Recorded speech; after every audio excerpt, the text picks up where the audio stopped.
Alright, what's up there, guys? Adrian DeCosta here, aka Chatterbro95, coming at you guys with another video. So, as I alluded to in my previous video in regards to mistakes that people are making, I touched on the freeform passing. And in this video, guys, I want to talk about the freeform passing. What settings am I using? What do I think could work for you? What do I think is a good decision or whatnot? So, before we get into it, guys, if you guys are seeing this video before that video, then, well, please disregard everything I just said in the intro, and, yeah, that's basically it. So, with that being said, though, guys, let's talk about it. So, the freeform passing is a new feature that they added this year. You can change it within your settings under game options. So, you can change it right here, the skill-based passing. So, you got the classic passing, which is basically the regular classic passing.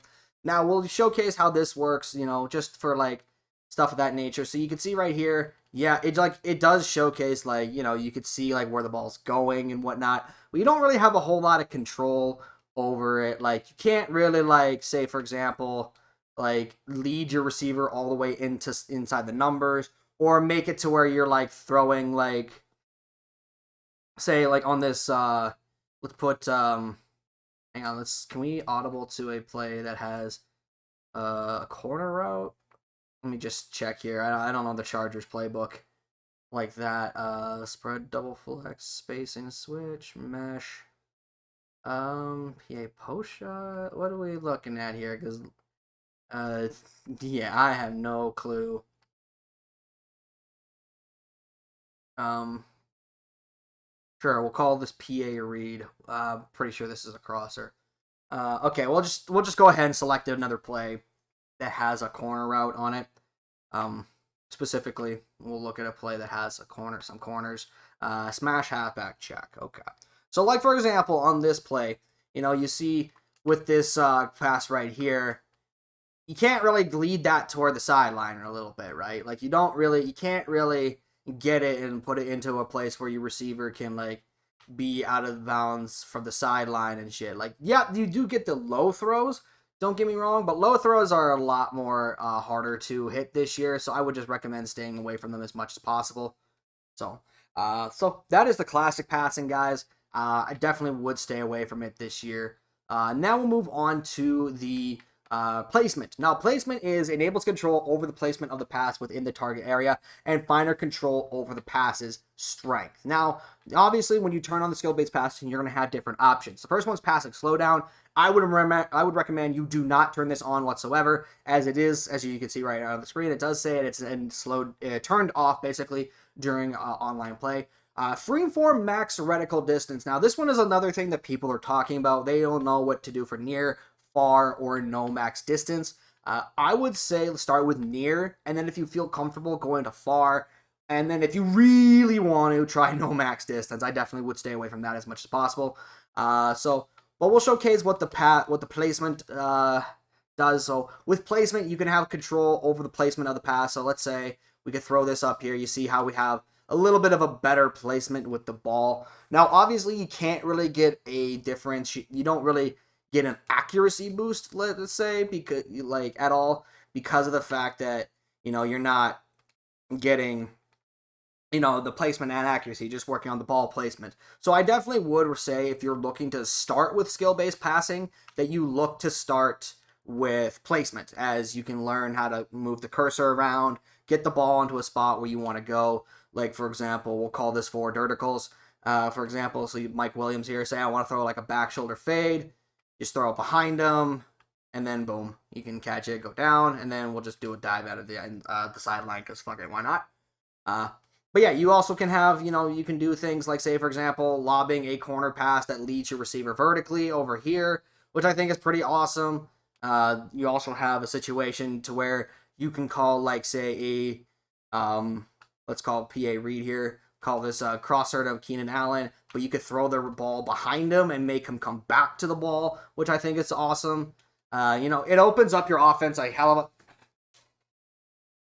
a lot more. I don't know why it took so long. I don't know why it took so long for Keenan Allen to go down, and for the ref to stop it. But also with things like slants, for example, you can actually like throw the ball behind the receiver. Now you're obviously not going to be having a situation to where it's going to be perfectly like your receiver is going to make a play on the ball every single time. You're just putting it in a position to where you want to throw the ball And as you see right there again, having having the receiver come back to turn around, come back to it. This is great for like if you're saying, like you say you throw a quick slant, but you don't realize the deep safety rotated down. You could just throw it behind and, try and get a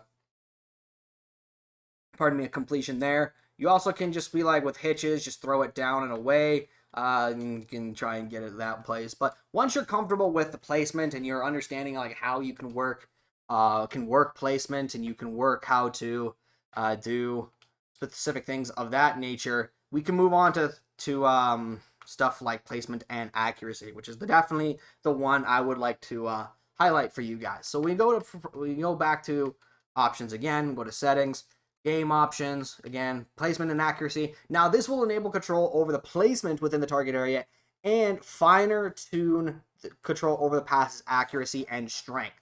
Now, how this works is basically you don't get penalized for in not correct fully timed throw. So if you see on this play here, you notice Keenan Allen, or that's Mike Williams, deep down the field. Now, in order to get like an actual like perfect pass accuracy, you need to hold the reticle down the entire way.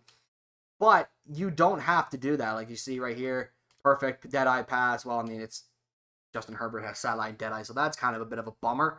But if we call forward verticals once again, Keenan Allen running that post, you see good accuracy. You see like the different colors in the area. So like obviously the yellow, you can put it for like a lob or a touch pass, and then you can go like say a bullet pass. You hold it all the way down, and it'll give you accuracy based on that. Now, if you perfectly time it, like for example, you perfectly time it like this, for example, or I guess not like that because, Herbert has sideline dead-eye. I keep forgetting that.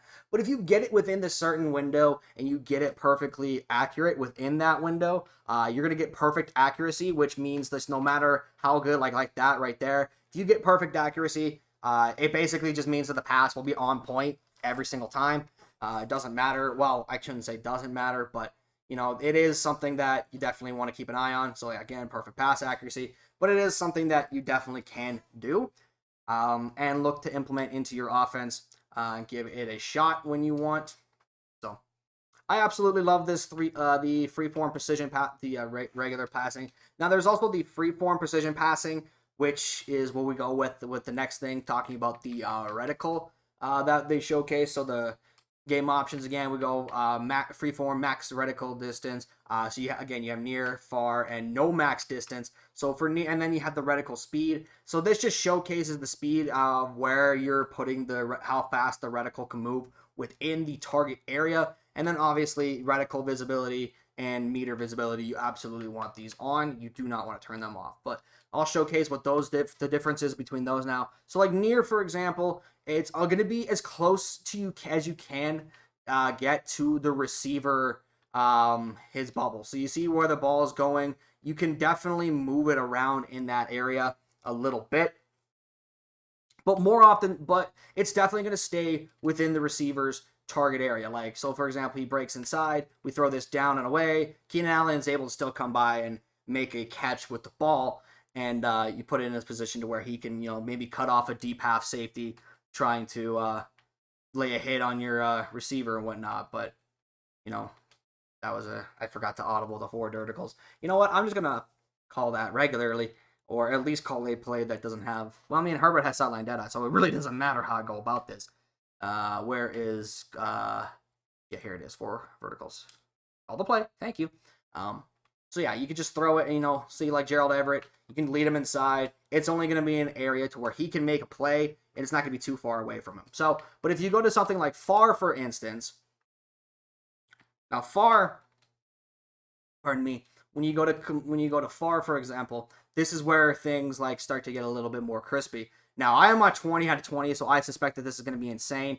But you could throw this way out in front of the receiver. You could like make it to where it's like way in front of him, and you can try and put it like lead him a little bit higher. As you see right there, he's not going to be able to make a play. So because you see the gray circle is basically his catch area, like where he can make a catch on the ball, and then the target is where the ball is going to end up. So Everett's not going to be able to get there and make a play. So yeah, you see how this is going. Like you definitely can do it in that sense.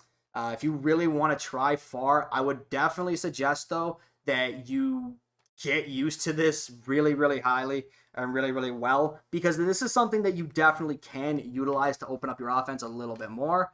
But the issue is, you see with Keenan Allen, that he was never going to get to that pass. I would have been shocked if I'm surprised Everett didn't come back for that ball, but anyhow. But yeah, you see, like, look how far that pass is. Like, it's definitely not gonna make it. So yeah, so you see that's how where far works. And then let's get into no max distance, which is basically no distance for the max. You could throw it wherever you want, and again, it's just gonna be insane. So you could throw it up like this. You can make a catch with Gerald Everett, which is great here. It'll go down, but you also can throw it way out there. Like, we're talking like way out there. When you hold down the pass button to let the ball go, you could just throw it like way out there. Now, it's definitely more obvious on bullet passes and touch passes. Lob passes a little bit easier because obviously you don't have to hold the button down for long. You see what's like Keenan Allen here. Oh, wait, maybe not. But at least Gerald Everett tried to make a play on the ball. I don't even fucking know what that was, but I mean, hey ho. But yeah, Keenan, you can definitely like just throw it right over, like try and lead him vertically. Like, say for example, he wins like early at the line and he's got him so beat so bad, you could just throw it up there and just be like, boop, there you go. So you see, I have no idea who Palmer is on the Chargers, but hey, I mean, whatever, it doesn't matter. Yeah, so you could definitely like, throw it so far ahead. Like, obviously, having a deadeye does help. Like, obviously, having Justin Herbert with sideline deadeye is very, very helpful. And obviously, you're probably going to want to see how this looks on the run, too. So, it is a little bit easier, but if we go ahead and snap it real quick, you see, we'll throw it up, and that's how it works.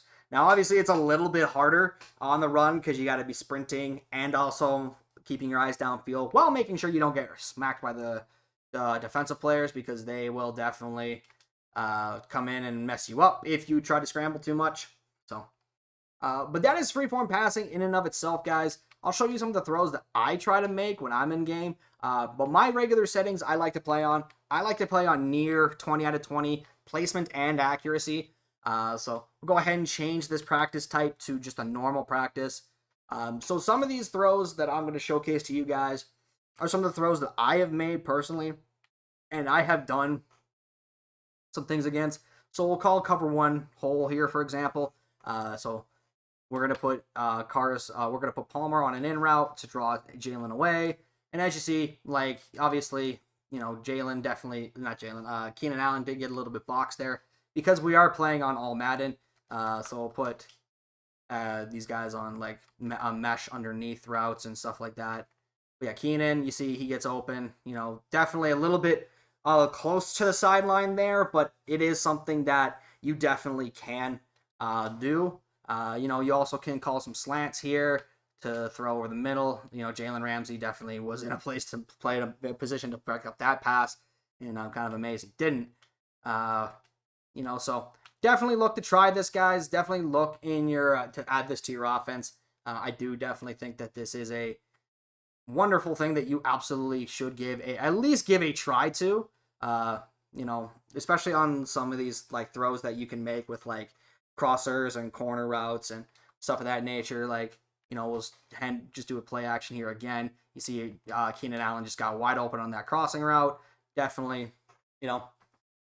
stuff of that nature. Give this skill-based passing a try, guys. See if you can absolutely master this, because if you can master this, then it's going to lead to a very good offense, and it'll make your offense a little bit more dynamic in the passing game, because you're going to be able to, put Austin Eckler on an out route, for example, let's say. You're going to be able to, that was just, okay, I didn't even realize I was on fucking 4 verticals again. But you're going to be able to make some different throws. You're going to be able to, like make it to where you have like a lot of open space. You can lead your receivers into open space and let them make a play, and put the ball also to where your defensive backs can't get it. So we'll try Mike Williams here. So you see he's he actually took a hit there from Aaron Donald. Took a hit from Aaron Donald. So just real quick, try this again. So either or just not. But you get the point. I'm trying to throw a back shoulder fade. I'll try this one more time to see if it does actually work, and if it doesn't. So you see, yeah, I guess just the All Madden pass rush is just like, nope, we're not gonna let you go crazy. See if I can try stepping up a little bit. And nope, I just can't. Okay, I'm not even gonna continue to try. But yeah, that's gonna be the end of the video, guys. Yeah, just talking about the freeform passing. You absolutely should give it a try if you can. But until then, I'll complete this pass real quick to Palmer. Again, I'm sorry, I don't know who that is for the what's it called, for the Rams, for the Chargers, I mean. You see that corner out there? That was really nice. We'll try one more nice corner to Keenan Allen. Right on there on the sideline. Again, you can lead him down. But I'll see you guys in the next video. I'm out. Peace.